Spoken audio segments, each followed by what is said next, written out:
LeBron James should have 2 Defensive Player of the Year awards, and the fact that he has 0 is one of the biggest gaps between reputation and reality in NBA history. This isn't about nostalgia.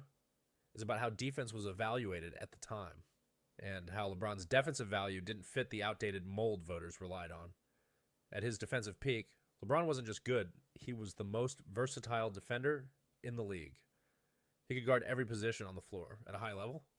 Guards, wings, bigs. It didn't matter. He switched seamlessly, absorbed contact in the post, blew up pick and rolls, protected the rim as a weak side defender, and still had the speed to recover to shooters. The first season he clearly should have won DPOY was during his prime Miami years.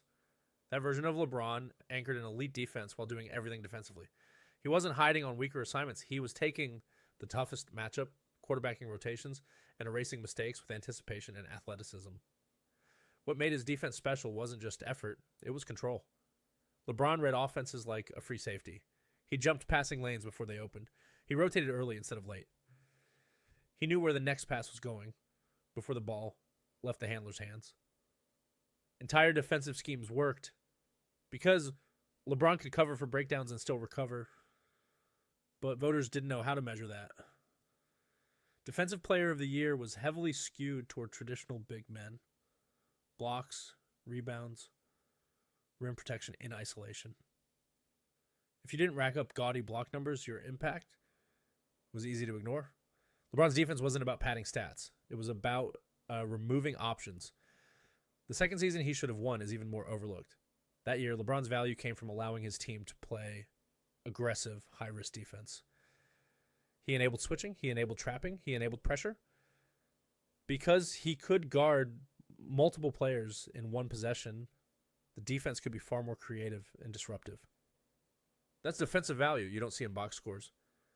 LeBron didn't just guard his man. He guarded actions. He took away driving lanes. He deterred passes. He forced offenses into second and third options. That kind of impact doesn't show up as a block or a steal. It shows up as possessions that never become good shots.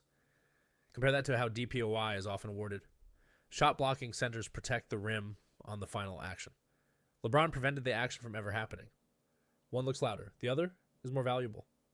Another reason LeBron missed out is narrative fatigue.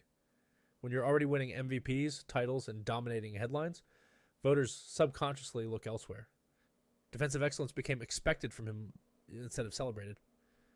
That's not how awards should work. If LeBron had been evaluated using today's standards, versatility, switching value, communication, and defensive IQ, this wouldn't be a debate. Modern analytics and film breakdowns favor exactly the kind of defense LeBron played, and this wasn't a short peak.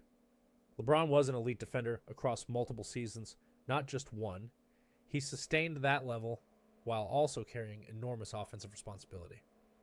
Something very few DPOY winners have ever done. Most defensive specialists don't have to carry an offense. LeBron did both.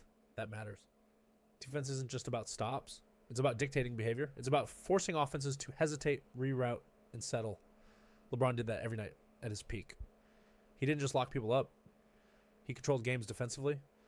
The idea that he never deserved a DPOY only exists because voters were stuck measuring defense through a narrow lens. Once you widen that lens, the conclusion is obvious. LeBron James wasn't just a great defender. He was the kind of defender that changed how teams could play defense at all. And if Defensive Player of the Year had always rewarded impact over optics, LeBron wouldn't be sitting at 0. He'd have at least 2, and no one would question it.